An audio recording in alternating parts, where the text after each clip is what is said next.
Okay. Good evening, everybody. South African time. Good morning, your time, I think, wherever it is.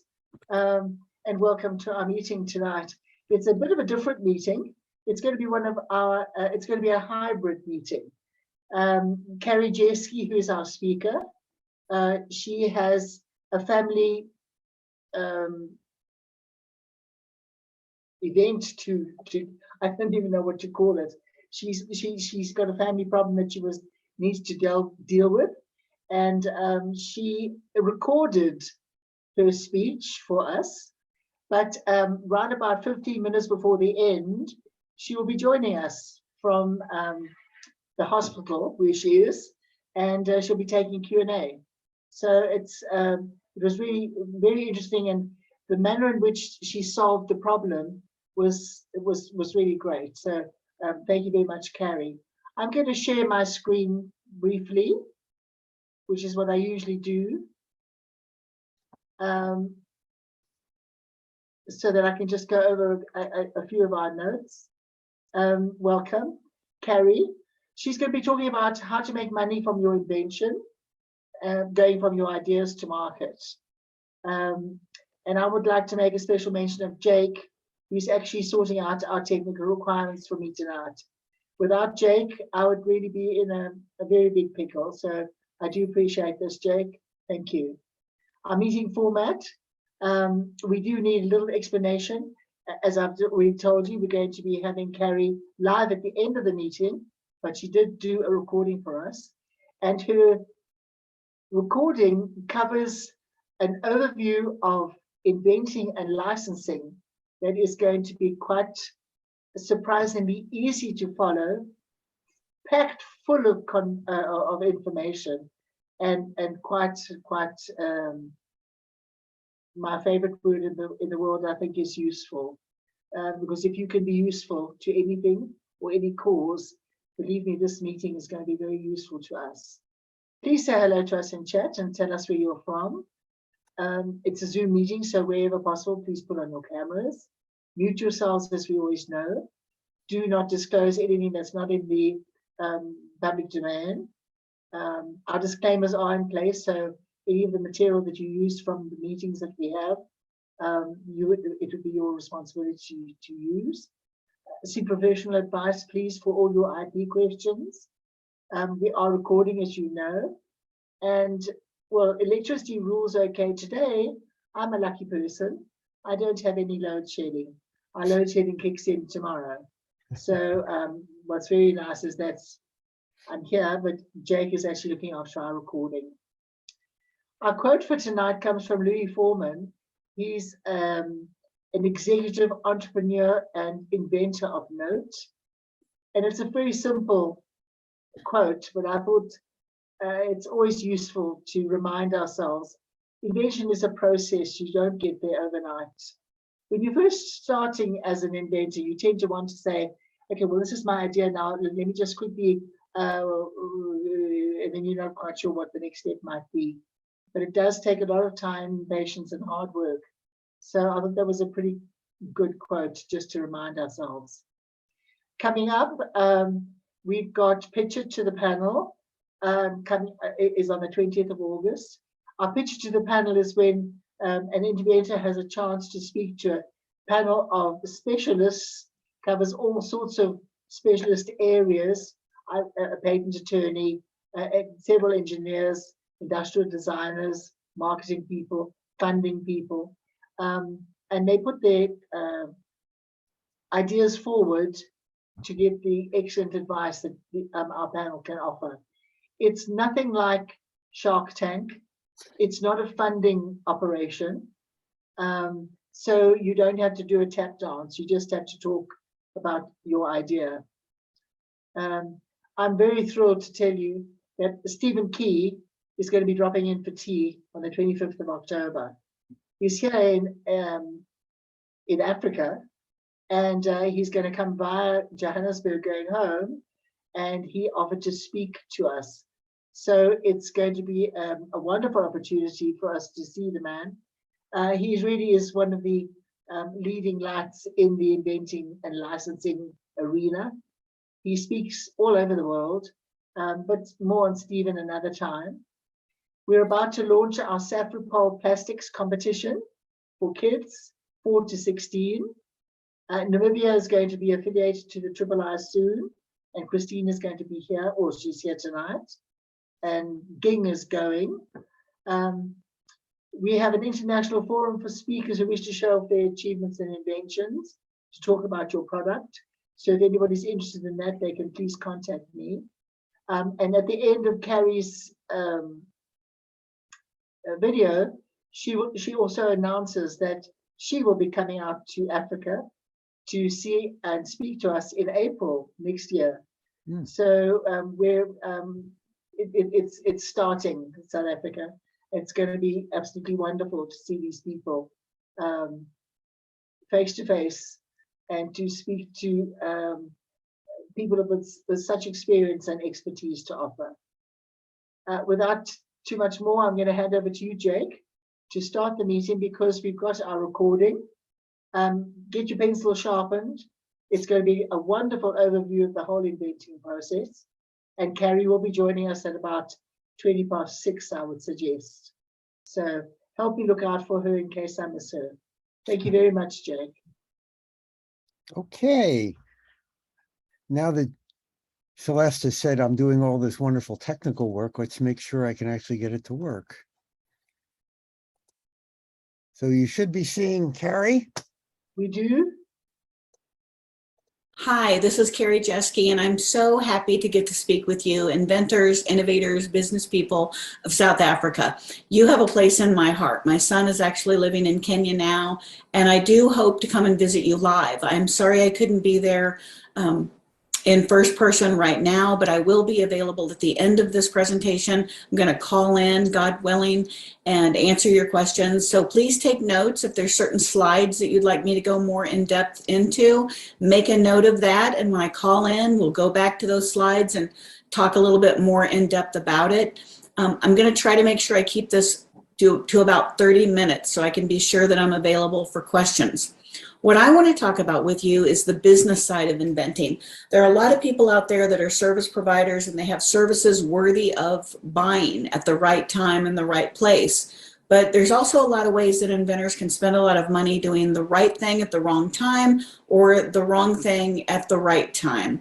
And I'll say more about that. But first, I'm just going to share a little bit with you about myself. I've been in this business for almost 30 years now. So I've been on both sides of the table. I've worked on projects on my own, inventions of my own, and I've also been on the other side where I've represented companies and large players looking at products submitted to us from the inventor community, and then working to try to test those products and make money on those products from the company side. So I feel like I've got a pretty well-rounded view of the whole process. And what I have come to believe is most important is what I call low cost, high return inventing. And that's what I'm going to talk about today. If you want to connect with me more, also I do my own social networking on LinkedIn, Facebook, and YouTube. Those are the three primary places I'm at. Please connect on my Inventive Ideas company pages there, and then talk to me there, and we'll get to know each other better. So a little bit about my background. I started, like I said, back in 2000 was our first product. Prior to that, I'd been president of a technology company, and I came up through sales and marketing. So I had a good bulk of time working in sales and marketing, and I really thought I could be able to launch a product pretty easily.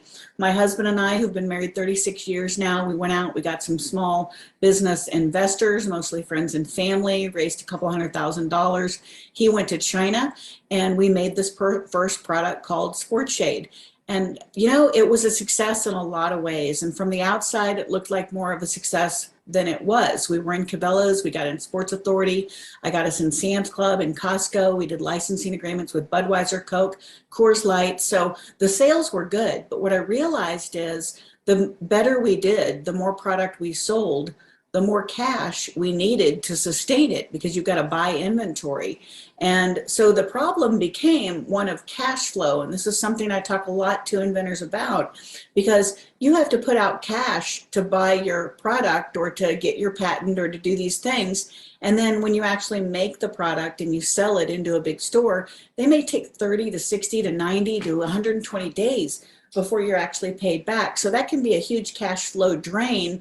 And so the more you sell, the bigger number that cash is. And then if you think about how you've got to pay your manufacturer in China or wherever, half upfront and half upon delivery usually. So it could be a 6-month time frame that you have to float cash. And then what happens with retailers, sometimes they'll send you an invoice or pay the invoice for the money they owe you, but they'll do what's called chargebacks, and they'll send you little dings because you didn't put the barcode at the exact right spot on the box. And so it becomes difficult to make money sometimes if you're not aware of these pitfalls. If you are aware of them, then you know not to sacrifice your margin too much, and you make better business decisions in order to sustain that. And that's what big companies have learned. But when you're an independent inventor, a small person, you don't know all of that right away. And so I'm here to kind of show you and highlight some of those struggles so that you can be successful.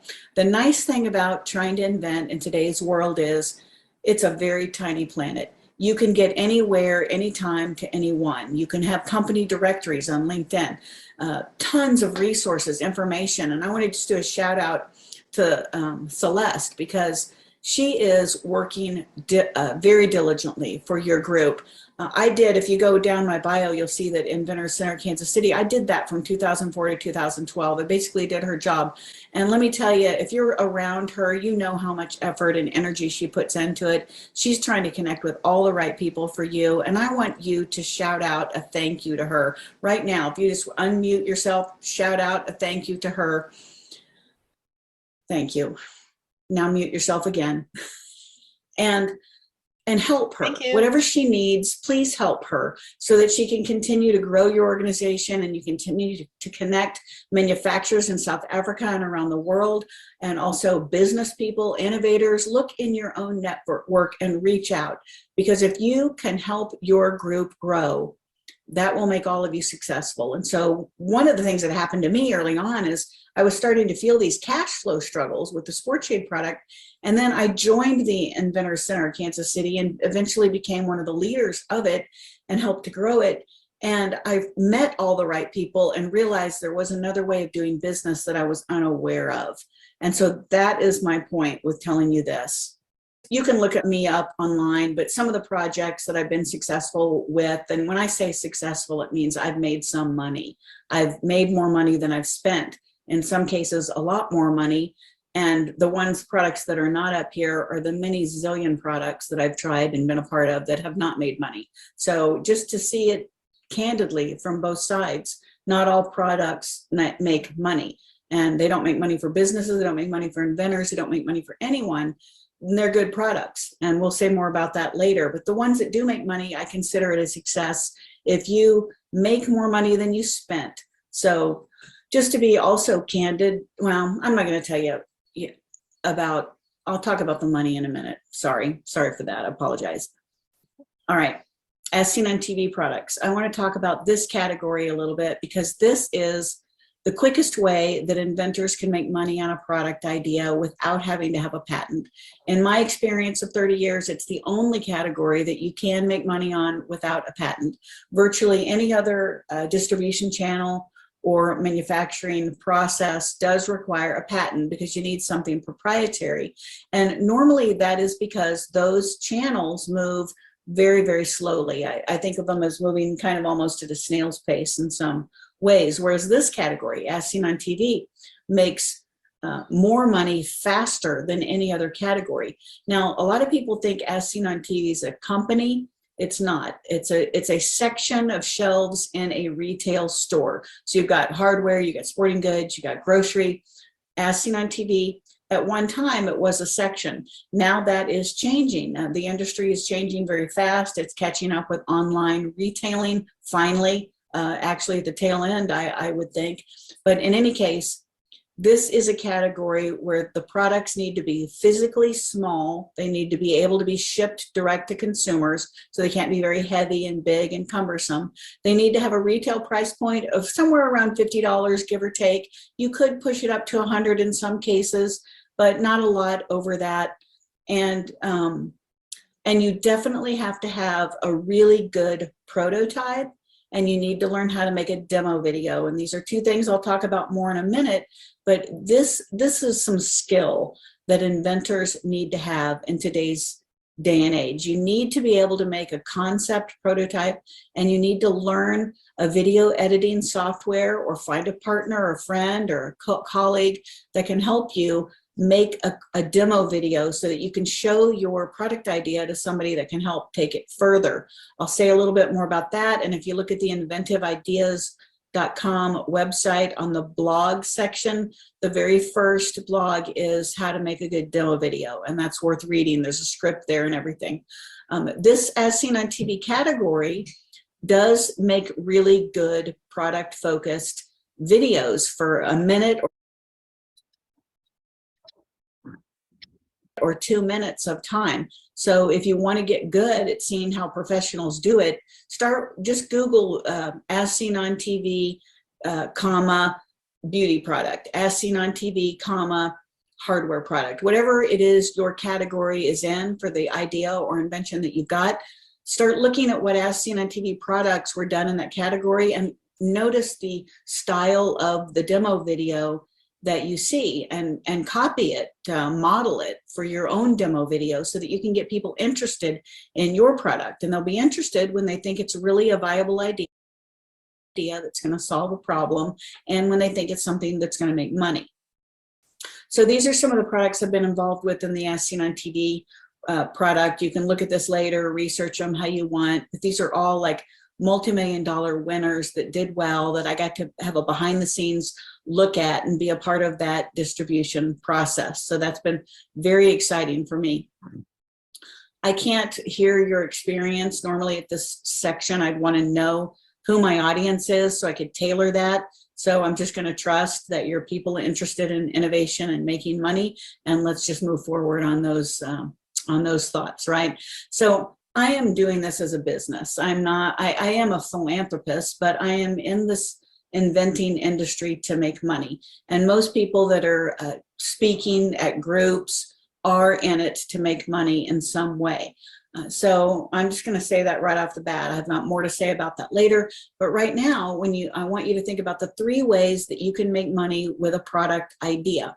One is to license the patent or the product rights to another company. In that case, you're going to make your demo video, you're going to make a prototype, and you're going to get a third party, a company like an As Seen on TV company or a manufacturer, to invest their time and money to manufacture those goods and to sell those goods. And they're going to pay you a royalty, a percentage of wholesale generally. So you're not going to make as much money in the big picture on it, but you're not going to spend as much money either. So that's the advantage of that. You don't have a lot of risk, and your reward is not as great, but your reward can still be pretty darn good.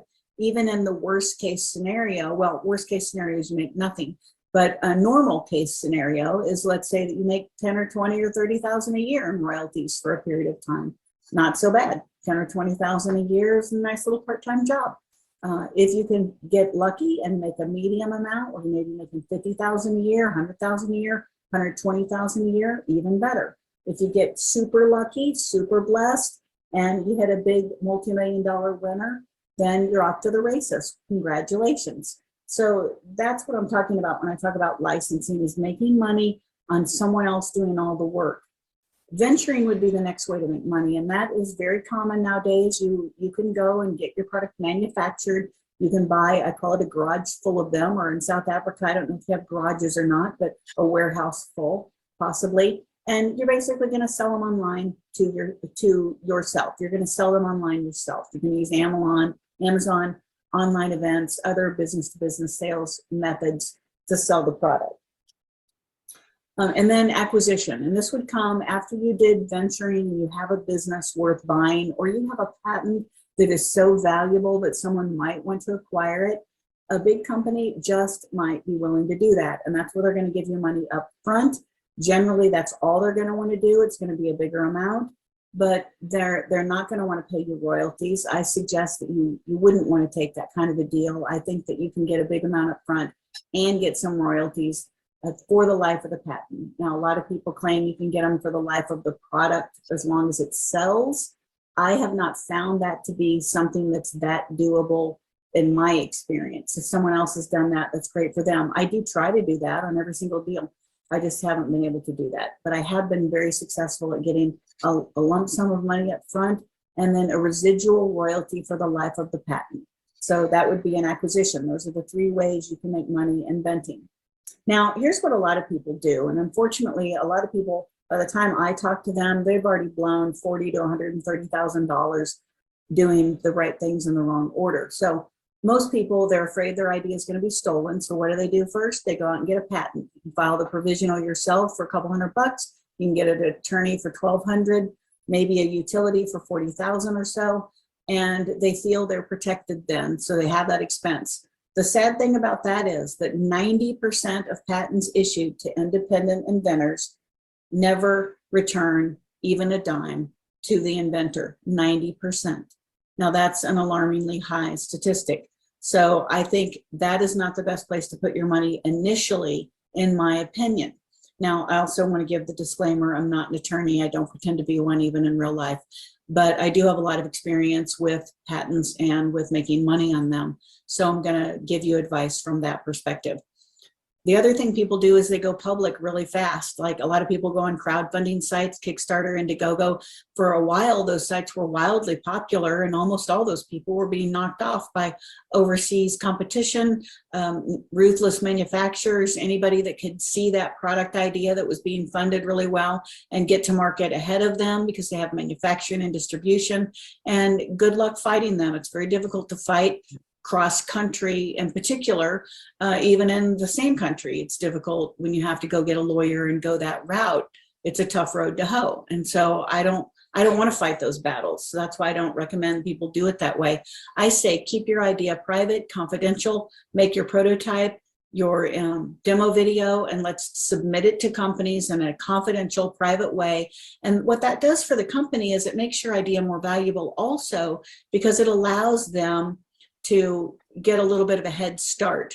Now, this is more important in some industries than others. Some other industries are going to want you to have some market viability. They might want you already on the market, but you're in the market in more of a under the radar kind of way. You're showing proof of concept because you have product sales, but you're not so widely publicly known that competitors are going to knock you off. It's the sweet spot of under the radar, showing product concept viability, but not so much that you get knocked off. The prototypes, the molds, manufacturing, research, marketing, all those other expenses people have put in, all good things to do, but not necessarily at the beginning. So there's a thing, I now call it the hole of failure. And the thing about this is, I'll say more about that in a minute. I know this is like the fourth time I said that, so I'm gonna try not to say that line anymore. Let's go over to how you should do it. This is my proprietary, it's not my proprietary, there's probably other people that have the steps. These are the sequence that I recommend. I recommend you do a lot of Google research. Look at your keywords. And when you're doing your Google research, you're not only looking for products out there that are similar to yours, you're looking for products that have good marketing behind them, that are selling a feature or an aspect of your product. And how can you borrow that marketing to make your product sound more appealing?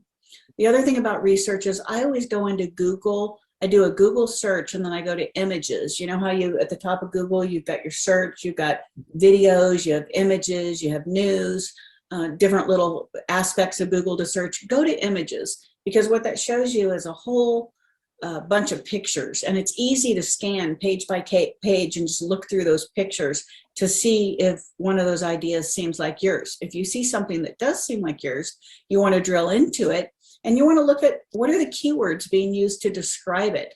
Are the features and the benefits similar? Is there language around those that you can improve upon or that you can borrow or that can make better?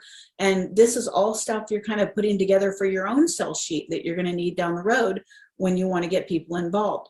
You're also going to look at who is selling the product. If you see products that solve the same problem as your product, and they're one of many products on a big web page, that's a major company that's selling a lot of products, and that this is one of them. So you want to take a look at that, and this starts to make you think, are there already products like this in the market? Should I not waste any more time? Are they already ahead of me? Or is my product uniquely different? Is it solving the problem in a better way? Is there a way that I can gain market share from them if I could get a company to support my product? And do I have a place? Is it worth the time and effort to fight that fight? If you find a product that is a single product on a website all its own, that is almost always an inventor just like you. They're just farther along, and they have one website dedicated to one product because they're pitching that particular product. Often they're trying to sell it. They bought the boatload initial product, and they're just trying to make a go of it. So keep in mind that.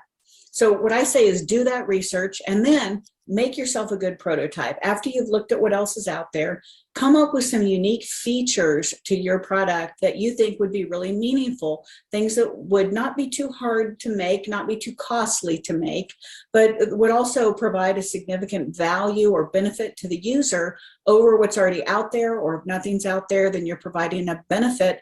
And think about the benefit. Is it a benefit that people are willing to pay to receive?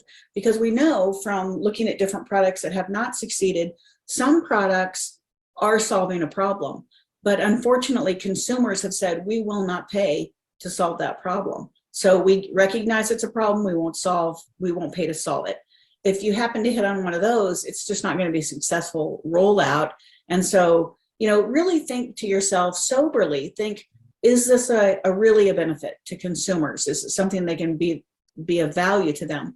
You can make a cardboard prototype with duct tape if you have to. The better the prototype, the better chance somebody's going to be interested. So if you have access to 3D printing, that would be great. And this is another reason why I'm encouraging you to help Celeste grow this group, because the more people that come into your group, the more people geographically positioned, there's going to be people with 3D printers. There are going to be people with good marketing services. Some people are better at different things. You can really leverage the power of the people if you can grow your group. So you want to encourage business people and inventors to come to the group.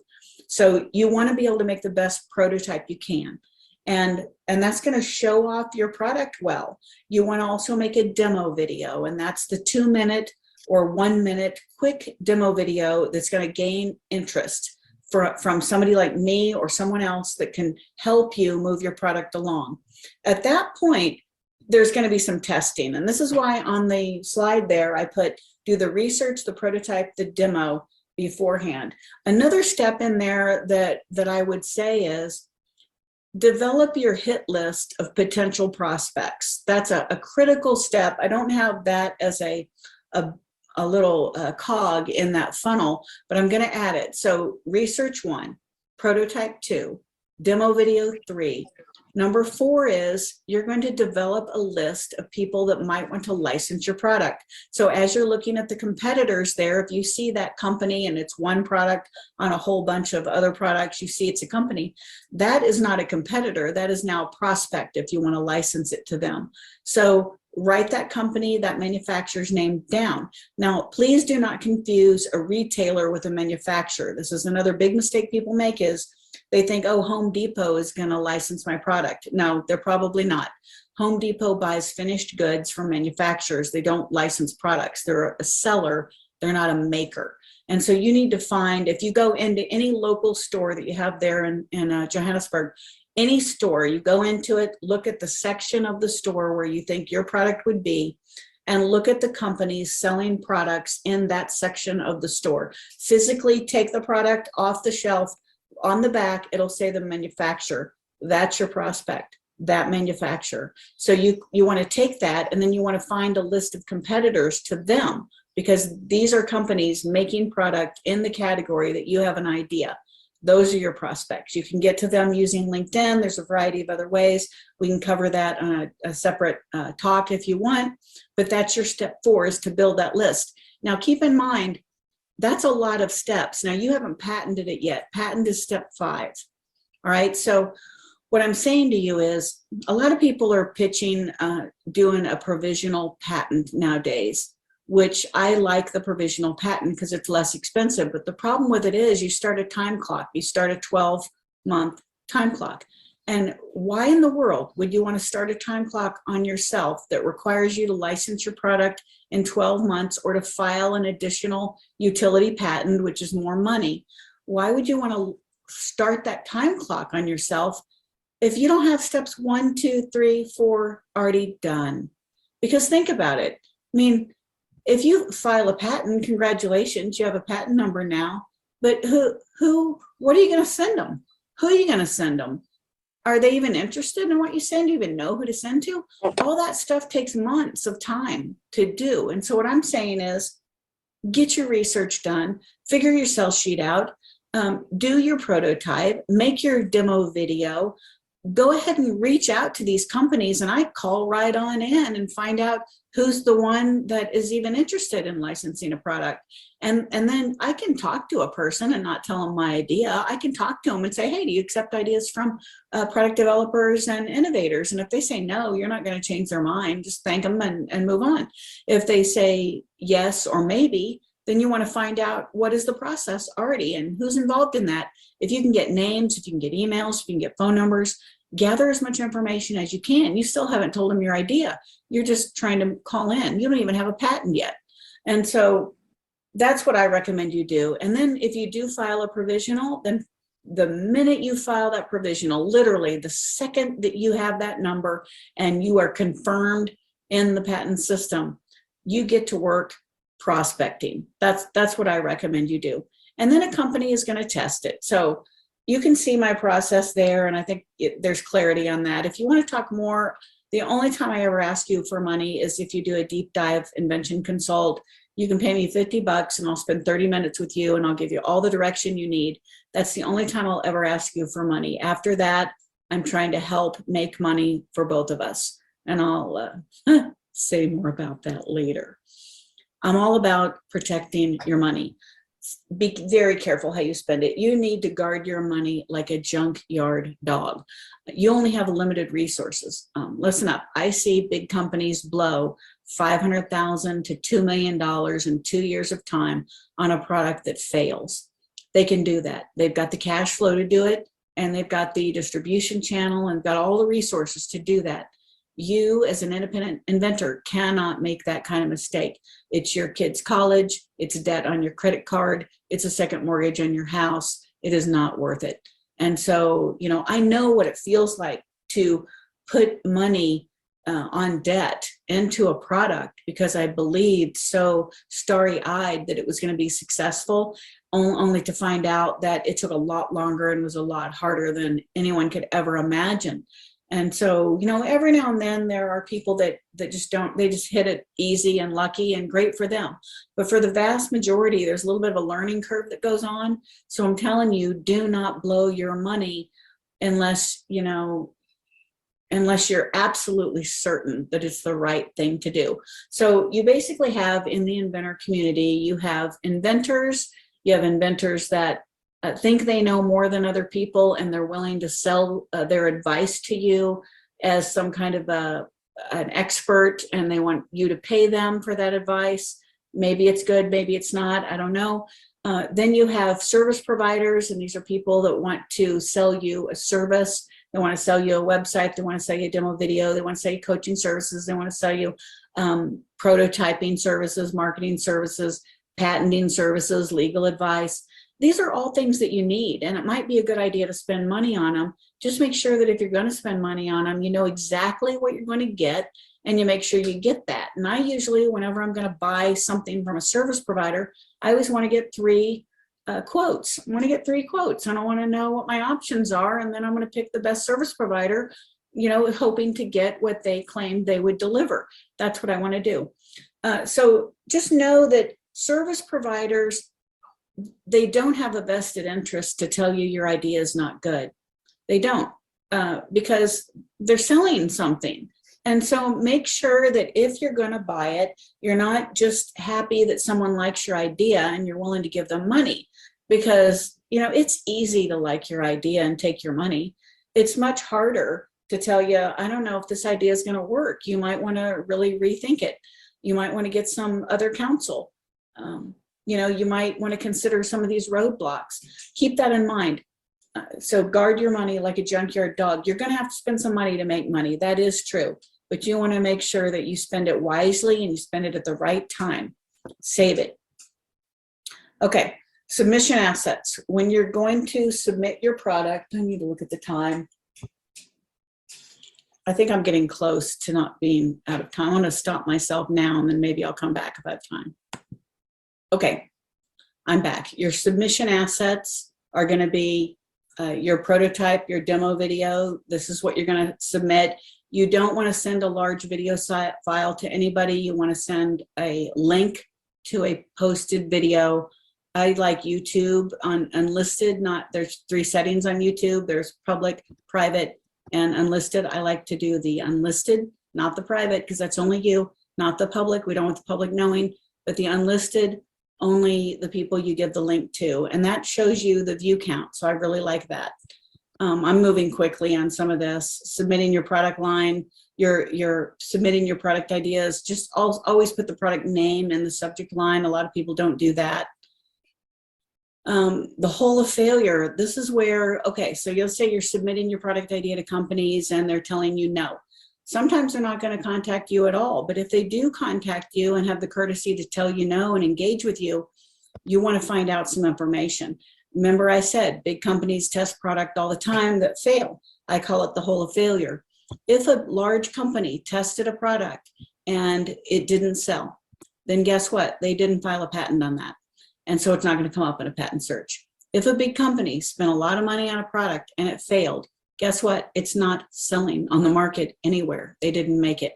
And so the only way that you're going to find out about the hole of failure is through talking to people that work at the companies that make the products in the same category that you're trying to sell. And these are the people that are telling you no, they're not going to license your idea. So when you're dialing for dollars and you're trying to make connections to license your product, don't get discouraged when someone tells you no. You want to thank them for being honest with you. That's what you should do. Don't try to sell them on the product. They've already said no. What you want to do is you want to talk to them and say, hey, thanks a lot for talking to me. I really appreciate that. Could you give me some insight? Have you ever seen products like this similar? Has your company ever tested something like this that didn't do so well? You know, and just tell them, say, I'd really appreciate you helping me out with that information. And if you can give them a chance to talk and tell you that story of what they experienced, that's going to be very eye-opening for you. How similar was that product? Why did it fail? What did they surmise happened with it? Was it the product? Was it the timing? What was it? So you want to gather that information. This is critical data. And this is when you have to start asking yourself, if their product that they tested was extremely similar to my product, my idea, and they failed, is it possible that I'm going to fail too? I mean, not necessarily, because timing is everything. And sometimes people just get it wrong. So I'm not saying it will. I'm just saying I'm into sober-minded thinking. And if somebody, big company, put a bunch of money and a bunch of time in a product, and that's their business already, they have distribution, they know the competitors, and it failed, then am I really going to have enough gas to get that thing out in the market and get people to buy it? You know, maybe things change, market conditions change, economic conditions change, timing changes. So it's absolutely possible that it could. I just am saying, think about it soberly, and I wouldn't be dropping a lot of extra money into it unless I really felt like it was going to make it. If I really feel like it's going to make it, then I'm absolutely going to drop some money into it, and I'm going to put some time into it too. And I'm going to push that boulder up the hill until I'm at the top of that hill. And I'm going to wait for a big bunch of cash to come down on me. So whenever you really believe it's the effort and you have the sober-minded information to tell you that you probably do have something here, you're going to work your butt off to make it happen. You're going to connect with people you trust that can help, that aren't going to charge you a bunch of money for stuff you don't need, and you are going to push that ball up the hill and you're going to make it. That's what you're going to do. That's my encouragement to you. All right, market testing, big companies, little companies, everybody's going to do their own form of testing. That is a stage in the licensing agreement process that will happen. Every company has their own market testing. Whenever you find that you're having a good conversation with somebody that does want to license your product, I always like to ask them, what is your market testing process? Usually they know. You can do it. Okay, rollout testing, I'm going to pass through that. Manufacturing challenges. If you do want to manufacture on your own, it's really easy to do nowadays. You can get a manufacturer easily. Manufacturers, though, here's what I want you to keep in mind. Manufacturers, they make money on volume. They want to sell a bunch of them, and they want the cost per unit to be low, right? So whenever you are coming up with your initial idea, that's what you think you want too. What I'm telling you is that's not what you want initially. You do not want to buy a bunch of product, because what's going to happen is you're going to start selling your product, and then people are going to give you feedback on the product, and they're going to say, oh, I love it. I love everything about it, except for you've got it in blue, and I really wish it were green. But guess what? You've got a whole bunch of blue. And so guess what you're selling? Blue. And the more you sell blue, when customers say, hey, I love it. I love everything about it. I just wish it was green. You're going to think, gosh, I wish I had green, but I don't have any cash because I just bought a bunch of blue. So, so what I'm telling you is get the smallest quantity possible, even though your unit cost is going to be higher. What that's going to do is you burn through. If you can't sell that little small amount that you just bought, then what are you doing buying a bigger amount anyway? And you're going to have a higher cost of goods, means your sales price is going to be higher. You're going to practice and get good at selling your product at a higher price point. Guess what? Isn't it better to sell your product at a higher price point? Can always come down, can't go up. We all know that's true.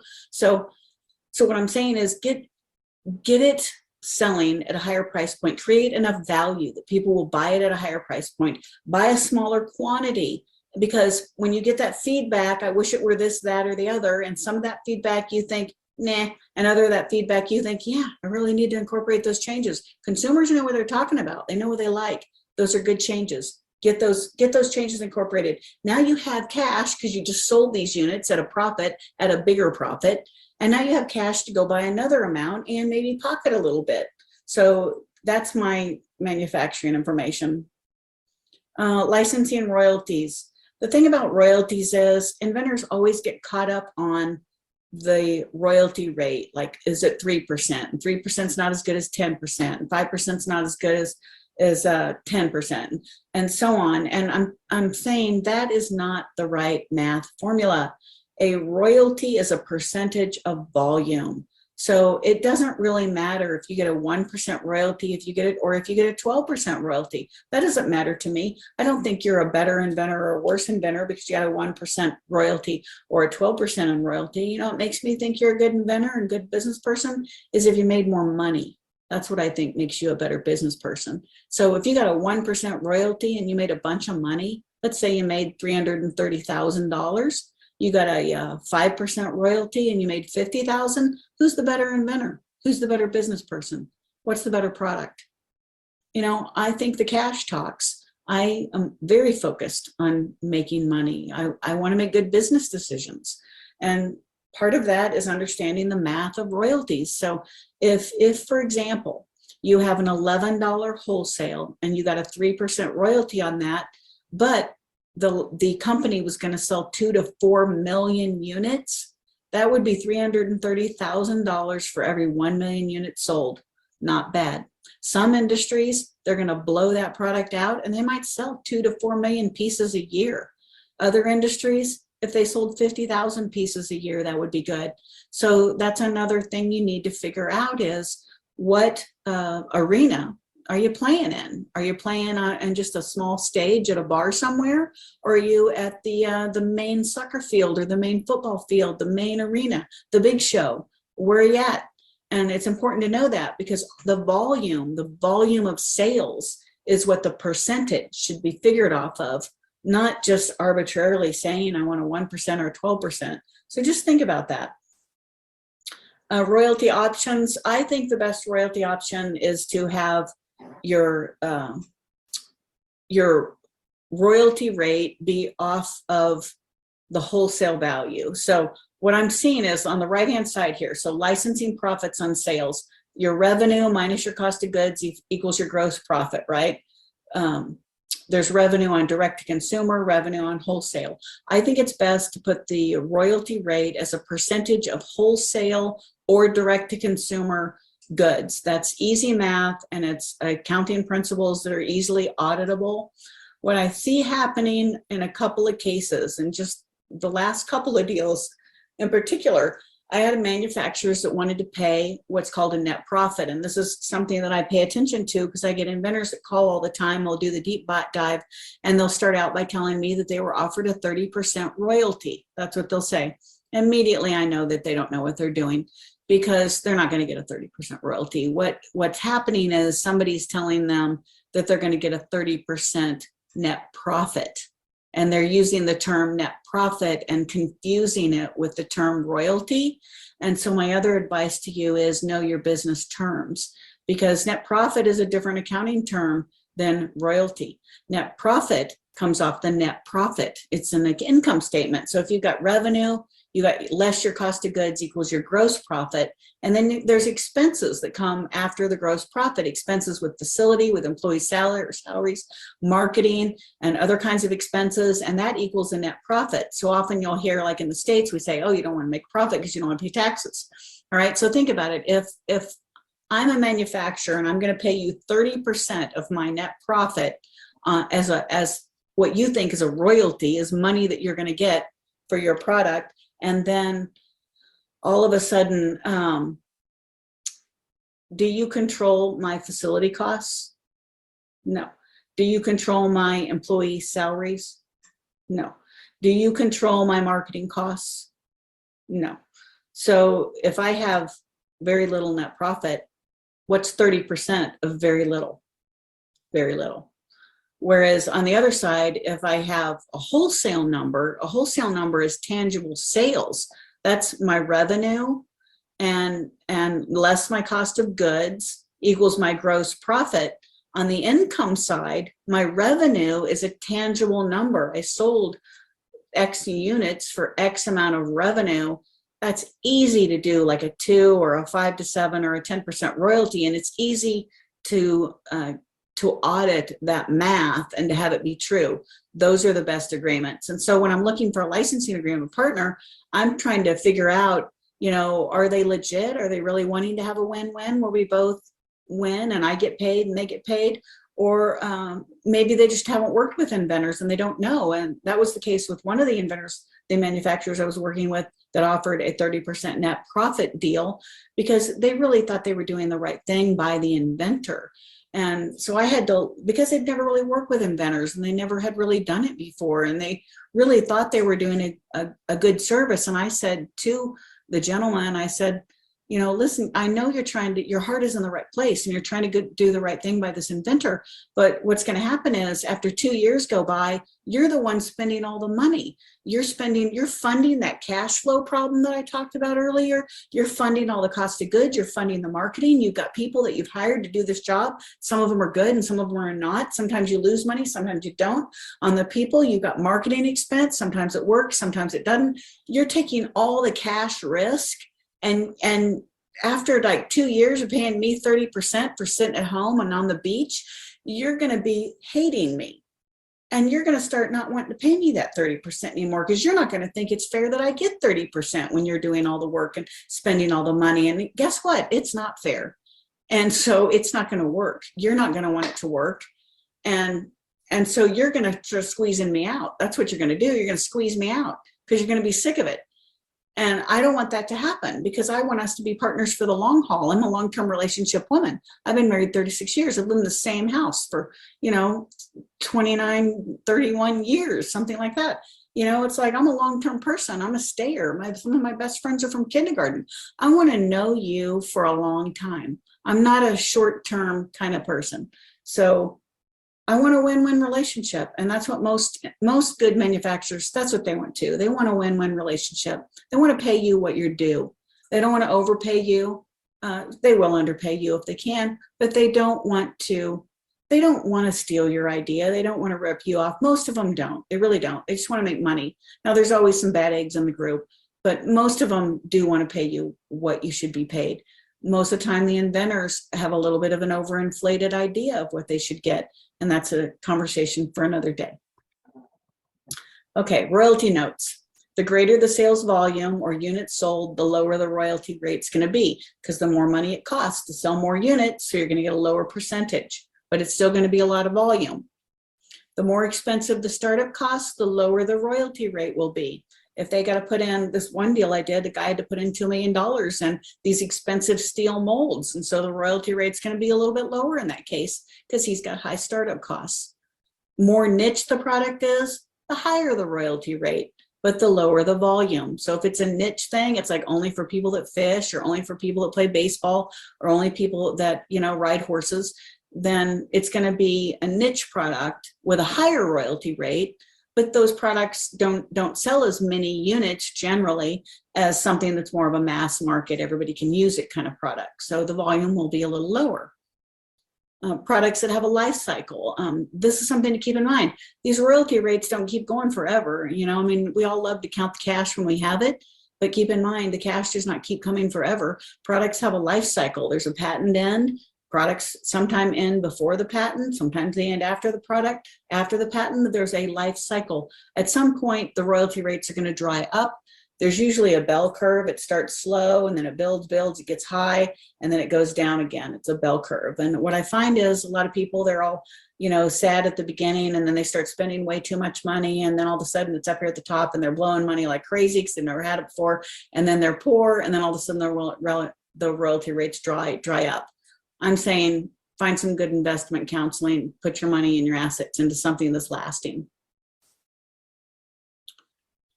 I'm not going to talk about acquisitions right now. Why I'm here is I want to earn your trust. I want to be involved in the next big deal. I'm cherry picking. Honestly, I've been doing this for a long time. I have a lot of contacts. You know, some things I can help with, some things I can't. I'm going to be really direct with you and tell you if I can help or not. If I can help, then I want a percentage of the royalty. And so I'm never going to ask you for cash beyond a short $50 consultation fee. And I'm going to be clear about helping you there. I'm going to be clear about what I think you should do. If you don't want to ever talk to me again, that's fine. If you want to have more meetings, you can. But generally, people just do one because I tell you where to go really clearly, give you some candid advice. And if I can help, if you serve me up something that I think is great winning product, and I've got people that can help take it further, then I absolutely want to be a part of that. I'll never ask you for any other money. I'll negotiate everything. Sometimes I can even pay for the patents with some different partners that I have, not always, but sometimes. And there shouldn't be a lot of additional cost other than you're responsible for the prototype and the demo video. And you do need to pitch it some places also, and then I'll pitch it some places, and I'll talk to you all about that as we go forward. But that's really what I want, is I just want to be involved in good people that I like and good products that I think can make money.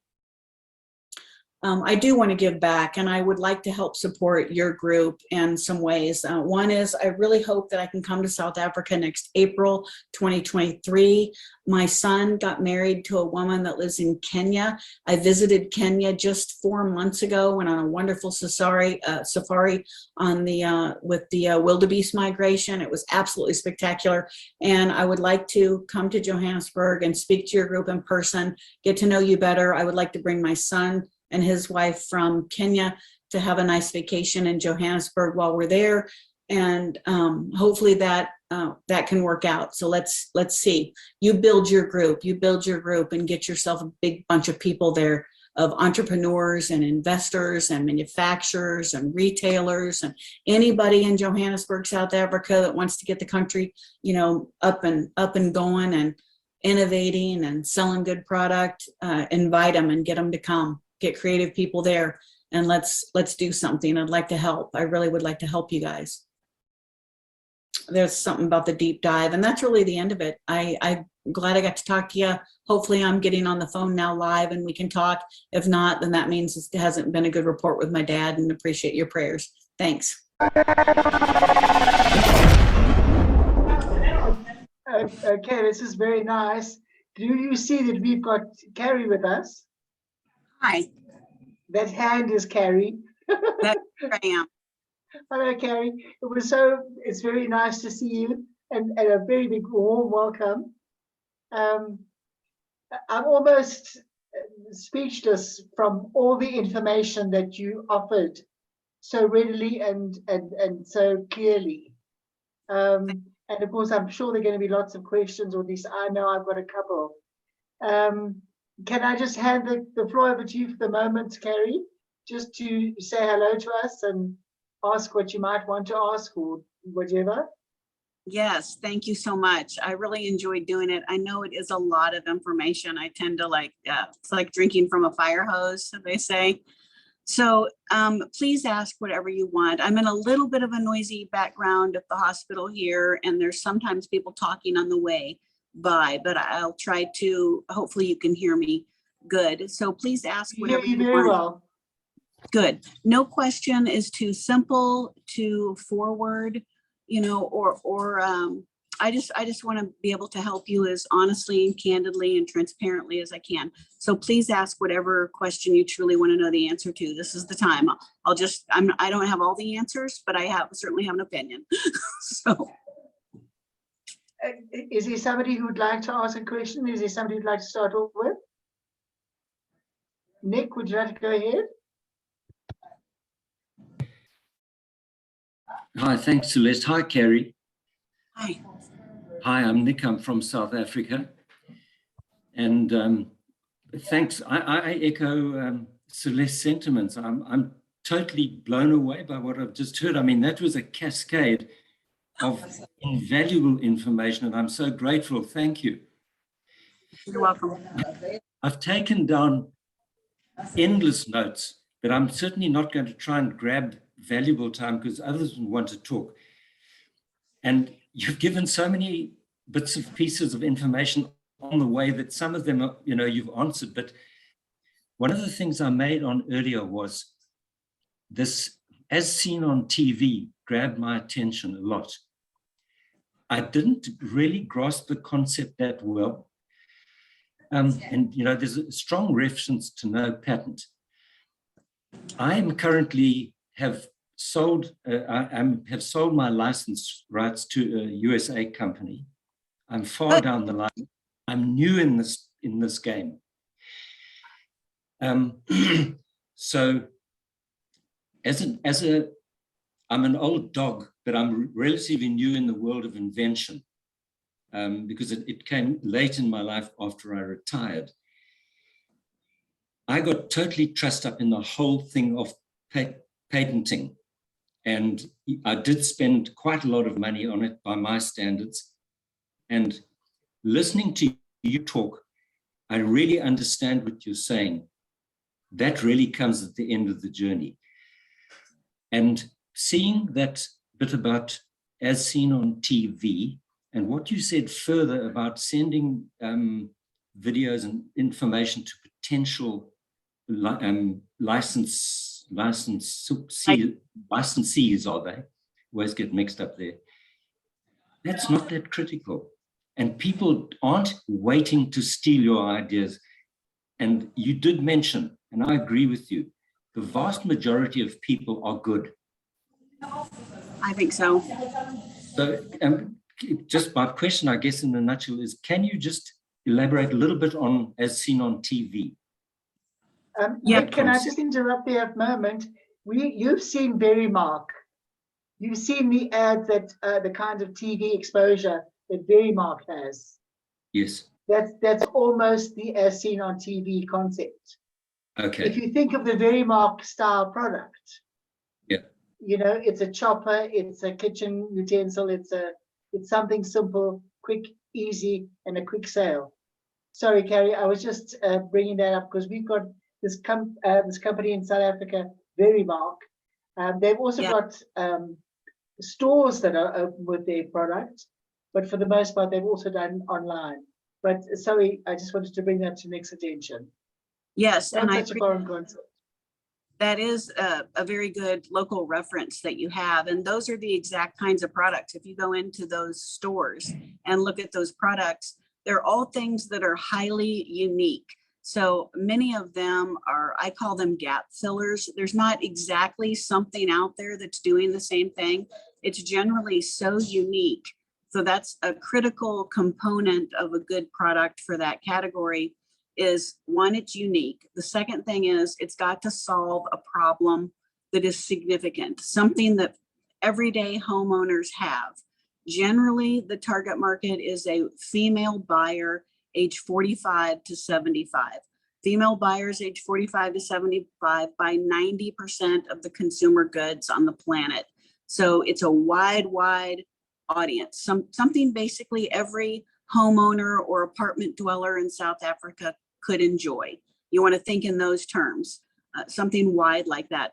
It needs to be physically small because generally they are using shipping to send to the consumer directly. So it can't be a very heavy item or a physically big item. It needs to be somewhat compact in its packaging. And so you can get creative with packaging. There's things like the cane. We did the cane and they collapsed it into a small little package that, flipped it open. So if you have a larger item, you have to get clever with the packaging and make it physically small and also lightweight. The other thing is the wow factor. And I think this applies to all categories, but particularly this, as seen on TV, it slices, it dices. You have to come up with something in your marketing pitch, in your demo video, that would make me say, wow. It makes me think, oh, I've got to have that. I have to have it right now. It's an impulse buy item. Generally, you want something that's not complicated in its materials to make, because these are generally low cost items. So you cannot make a complex invention that requires a lot of pieces and parts, because that's expensive to make. You want to keep something that's simply made, that has very few pieces and parts, and something that can be sold retail for somewhere between $19.95 and $99.95. With, $59 is fine. You start getting over that and it's too difficult. $19.95 to $39 or $49.95 is the sweet spot. Thank you. Thanks very much. Okay. Is there anybody else who's got anything to say? I think, Carrie, I'd like to just make a comment that comes out of your presentation. As a wannabe inventor, I have an idea. I'm working on it at the moment. And I know that there's a lot of advice out there that says that you should have lots of ideas. My idea is just my idea for the moment. And there's just so many steps that one has to take as an inventor.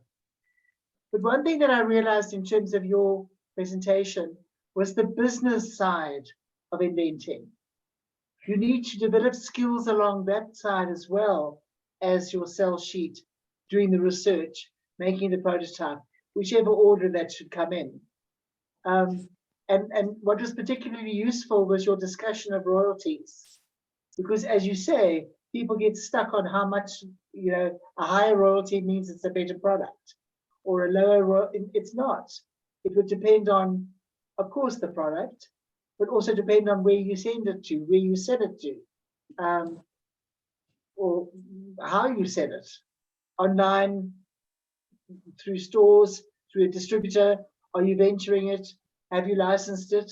So there's so many other business factors that you need to develop as an inventor, and that's kind of your allusion to pushing the stone up the hill was actually quite a good one, because it would just seem there's extra that one has to learn and appreciate and work on. It's good, but you don't, I appreciate that. You don't feel overwhelmed by it, because you don't have to learn it all at one time. The old adage, how do you eat an elephant? One bite at a time. So I would encourage you to focus on two main things when you're just starting out. One is you want to make the very best prototype you can. So that prototype is going to go through stages. You might start out with just cardboard and duct tape. You just want to get it out of your mind into something visual that you can see what parts might be included. And I would literally use cardboard and duct tape, because you just want to try to bring it to life and see, is this possible? Would these parts even go together to work? And then you can go through just various iterations of that. And you have probably access to 3D printing machines there. And that's why I want to encourage you about growing your group when we're face-to-face meetings, because people that are good at making 3D prints will come to your group, and they're invaluable resources because they'll do it for very little money. They like to do it. They just like to make printed 3D, prints, and that can really help.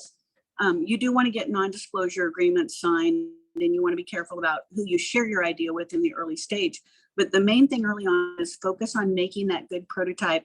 And you do want to get it to where it's going to be the best version of the prototype that you can realistically make a demo video with.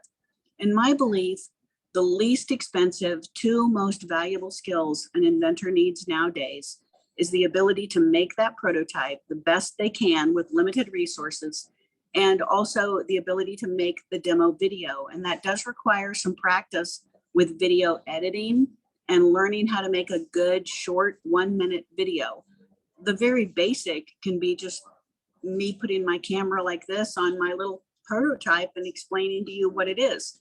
But if you really want to get people that are going to put more money and do more with your product, sometimes you might need to learn how to market it and sell it a little bit savvier, a little bit more sizzly, a little bit more flair, and those are things that you kind of learn along the way. So you don't really have to know them right up front.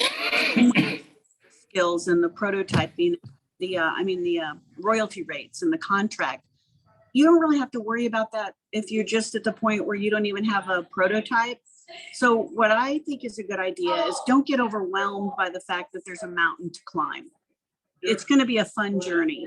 I just, be conscientious about your money and focus just on the prototype right now, just on the demo video. Get those things right. And you can help one another with those things. And then you'll learn the other steps as you go. And you'll learn from people that are farther along in the sequence than you are and their stories. And that's how it happens. And then, I wish there was a secret sauce to actually making money on an invention. The one thing that all of us that have been doing it for a while know is we actually don't know.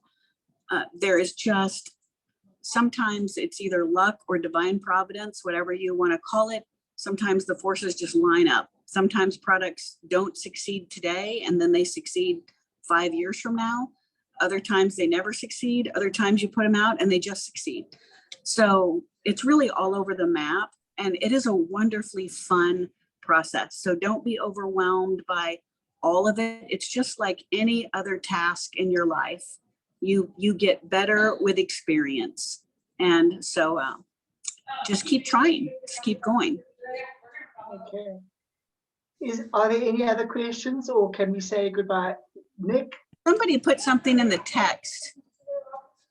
Okay, I'm sorry, I didn't miss that. I missed that. Was it? I saw it pop up and then I don't know how to get. Oh, that's Christine. Okay. No, Christine was just saying goodbye. She had to leave. Oh, okay. Okay. Yeah, So it wasn't a particular question. Yeah. Samuel is raising his hand. Alex, would you like to say something? Ask. Alex? Yes, can you hear me? I can. Can you how can kids my age make an invention that earns money? Yeah, good question. You know what? You can look around at the problems that you see around your household. Somebody your age, you have a unique perspective on the world. I think that you're probably a good person that observes things. You strike me as a thoughtful young person who probably notices things around you. And so notice things that people find as an inconvenience, or things that bother them, or pet products might be good. Pet products are a very big category. People spend a lot of money on their pets, especially dogs and cats, because people have the most of them. If there are other pets that you notice in South Africa that a lot of people have, and you notice problems that might be associated with that, whether it's cleaning the pet or feeding the pet or caring for the pet, playing with the pet, all those are good invention ideas. I think you should maybe start there. Let me just go a little bit deeper for you though on invention techniques. So think about new products like the microwave. You might be too young to remember before there was a microwave, but before there was a microwave, people all cooked with metal, steel pans on a stove, right? But once a microwave came, everybody started using plastic to cook with. And so there was an entire line of new products that were plastic that could go in the microwave. So if you look at new technology, a lot of times as a young person, you might be noticing new technology. There's products that are like accessories around that technology. Those are excellent areas to look for inventions in. Another area might be, you know how sometimes when a brand new car comes out, like the real expensive ones, the brand new cars, and they have all the camera on the back and they have the little sensor if you go drive this way or that way. Anytime there's some new technology or even a new gaming device, let's say a new gaming device system comes out, people have to buy all these other things that go with it. Maybe the headset, you know, I mean, we didn't have that 5, 10, 20 years ago. You know, it's because of the gaming devices and the video calls. So when you look at what is the new, latest and greatest big thing that everyone loves, and then figure out what would people really enjoy that would make playing with that game or doing that activity a little easier. Maybe they just need a phone holder. Maybe they need a phone case. You know, those aren't good inventions now because people have already done them. But you get my point. Whenever you see a new thing, invent the accessories around it. Those are great ideas. And a person of your age can do that. Just by the way, Carrie, Sam comes from, he's based in Saudi Arabia. Just out of interest sake. But another comment I wanted to make was being observant, as you mentioned. There was another young inventor who wanted to work on what he called a puddle bridge. And this was to help people who had to get out in countries that had a lot of rain and they didn't want to get their feet and their shoes wet. So he wanted to actually design something that could slip out of a car so that you could have a little bridge to jump over the puddle. And it should be portable. And so it was simple, it was quick, it was easy, it was sensible. And it just came from observing something that we've all got caught in somehow. Because if there's been rain, you've got to step around in puddles. So sometimes simple and not too fancy and complicated can also work, just out of interest sake. Very good. Simple is very good. Another thing that you made me think of when you said he was from Saudi Arabia, I travel internationally a lot, and almost every country they have like farmers markets, vegetable sellers, or trade shows where people from the general public come, and like a craft fair, and they sell things that they have made with their own hands that they find useful. Some of those products could be successful products. And so that's where you would be, what instead of the inventor, you would be what I call a product scout, because it's their idea, but you're finding it. You're the one that sat on this meeting and knows me, and they're living in their community, not knowing about inventing, but they're knowing that they made something that solved a problem, and they're selling it out at a trade fair or in a tent or somewhere. And if you see it and you think it's good, you can learn to shoot a video of that and then submit that. And if we like it, then, you know, and it works, then you can always go back to them and pay them whatever you think they should get for that, you know, and help them. That's what I think is a good idea, is to just from your heart, help them or make their product better. I mean, that's what a big company would do. If a big company came through there and saw them, they would see it, they would make it better, and they would capitalize on it. What I think is better to do is see it, get it licensed off because you know it, get some money from it, and go give that person the money. So part of the money, not all of the money. You deserve at least half the money for doing it, but they deserve at least half the money or 25% of the money for coming up with it. Whatever's fair, whatever you agree with them. Nick, you wanted to say something, and I think we need to close off now after you. No problem. Thank you. I'll be brief. Carrie, being in the situation, having signed a license deal, it's quite a long way down the line, and I know it's alive and well. However, do I sort of become non-active because I supplied them with the CAD drawings for the molds and all that type of thing. But I have, and I don't know whether I should expect it, I have no update as to say we're making great progress, we're doing that, we expect to be on market by such and such a date. Or should I be sitting back and saying, thanks very much, but I'll sit and wait it out? I'm a bit vague on that.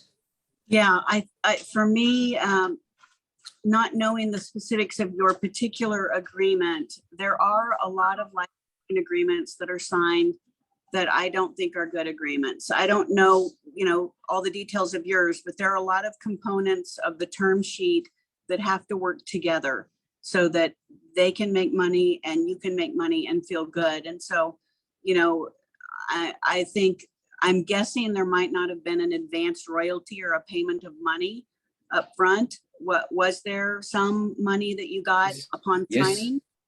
Okay. Did you feel that it was a decent amount, a pretty good amount? Yes, I did. And there's a second installment due. Okay, well, that's tell you volumes, because if they pay that second installment on time, then probably I would say there's a very high chance that they are moving forward and doing things with it. If they hesitate or the date goes and you don't hear from them, that would be a little bit of a concern, but not necessarily. And is it a medical device? Since you're a doctor, is it a medical device? No, it's a gadget. No. A gadget, okay. It actually sounds like it might be all right. It would be nicer if you had the kind of relationship where you could call and get an update. I don't think it hurts to call and get an update at this point, because it makes it sound, if you have not talked to them since the date that was signed and you got the money and some period of months have gone by, there's nothing wrong with you calling your contact there. I like to try to find somebody that I label a champion. They're sort of your person on the inside that doesn't mind your call. You can't be, a pesterer, but I don't see that in you. You're not a pestering kind of man. You're just trying to follow up and find out where things are at because you're excited about their progress. So I don't think they would mind a call. They shouldn't mind a call, and they should be able to give you. I have had, part of the agreement is that I have a set of accounts every 3 months. And I've had those, although they are reflecting no sales. And I see that as a very positive sign. So they are sticking to their terms of the. Yeah, that's why I'm hesitant to go and knock on the door and say what's happening. Because in fact, I got one today. Happening. I would approach it in a different way. I think that I would call whoever your contact is and say, thank you. Start with thank you. Thank you for being so timely with those reports. I see that you are getting your accounting in order. You guys seem like you're doing a wonderful job. I really appreciate it. I'm just excited about your progress. Is there anything that you can tell me about where you're at and where you're going? I'm so looking forward to seeing you do well with this product. I would approach it that way. And then just sit back and be quiet. Wait for what to say. Thank you so much. And You're again, welcome. Thank you for this evening.